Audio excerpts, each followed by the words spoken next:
This is TWiT. Now, we here on TWiT are big fans of community broadband. We've had several guests on in the past to talk about it, and I can tell you there's been many success stories here. But the FCC seems to have feelings of something in a different way about community broadband. Now, in a speech given recently by FCC Commissioner Mike O'Rielly, he proclaimed that the community-owned and operated broadband networks would naturally result in local governments aggressively limiting American free speech. Now, in a quote from him, he says, "I would be remiss if my address omitted a discussion of lesser-known but particularly ominous threat to the First Amendment in the age of internet, state-owned and operated broadband networks," claimed O'Rielly. In the U.S. to date, there are 750 or so networks to actually help and ensure additional broadband competition. Now, there's actually a local one over here by me in Issaquah called Issaquah Highlands Fiber. Now, O'Reilly's quote here is backed by some interesting data. Now, municipalities such as Chattanooga, Tennessee, and Wilson, North Carolina have been notorious for their use of speech codes in the terms of service of state-owned networks, now prohibiting users from transmitting content that falls in amorphous categories like hateful or threatening. Now, although historically this has never been enforced, it seems that there's the language in the terms of service there. Now, in Chattanooga, ISPs like AT&T and Comcast have been forced to dramatically reduce their pricing for gigabit broadband in particular. Now, Comcast also has forced to deploy significantly faster broadband in that city after it attempted to prevent the network from being built by filing several unsuccessful lawsuits. Now, it seems like I'm not gonna try to think what he was thinking at the time here, but I do want to throw this over to you guys, starting with you, Mo, because I think you have some thoughts on this, and I want to hear what you have to say. I've worked really hard all week to not come out of the gate spluttering. I think at best, this is disingenuous. At best, this is disingenuous. I think that what I really want to ask is what the view is like from up his own tailpipe, because there is nothing about the history of these services that has infringed anywhere close to infringing on First Amendment. And to be honest, the bigger risk to these communities is that they don't have access to connectivity at all. More than governments or tyrants fearing the armed populace, I think they fear the informed populace, and this is something that, from education to economic opportunities, is absolutely critical to these communities that are searching for alternatives because the big for-profit ISPs have frankly just let them down. These guys are trying to protect their own bottom line, and I don't know where I get madder about all of this article, but the fact that they brought in Chattanooga, Tennessee, which is a shining beacon of what a municipality or a locality-owned ISP. These guys have gig internet, for crying out loud.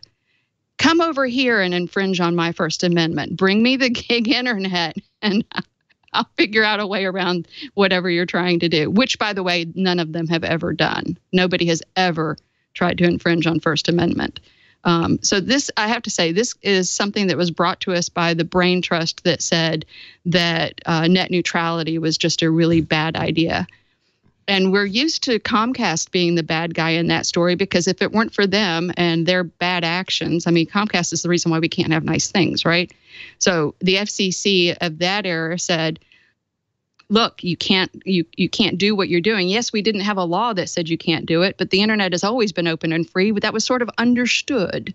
But now you're behaving badly, so we have to put in a law that says that the internet should be neutral. And lo and behold, it's not Comcast that's the bad guy this week. There was an article in Motherboard yesterday that it was Sprint. And of all things, they were clamping down on Skype, not to put you on the spot there, Lou, but Microsoft should have something to say about that, I think. Well, first, before I say something about that, I do want to hear what Chee has to say about this. Well, I've been a big supporter of the concept of net neutrality. And I'm one of the first people to admit that, laws are never perfect because they're written by people. Laws should be something that changes over time, that gets better over time. And the populace needs to take part in government. You need to testify, you need to write letters and emails and so forth to your Congress critters. And the reality is this kind of thing is just bad. I mean, so what if there's language for the community to protect themselves?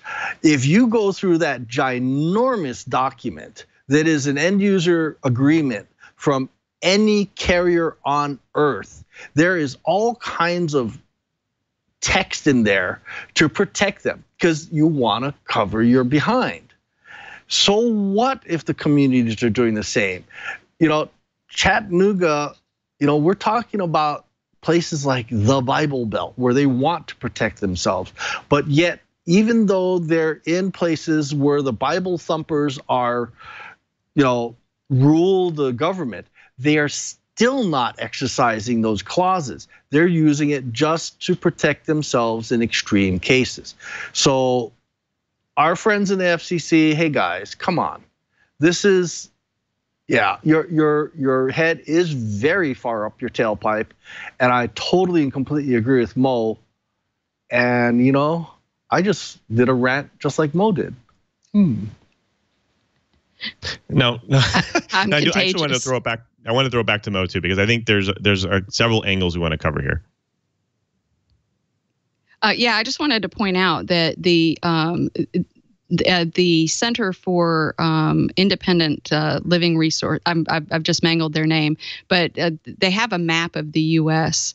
Of all of the communities that have been providing their own broadband. These guys are using the same business model that you see in community electric companies, the co-ops.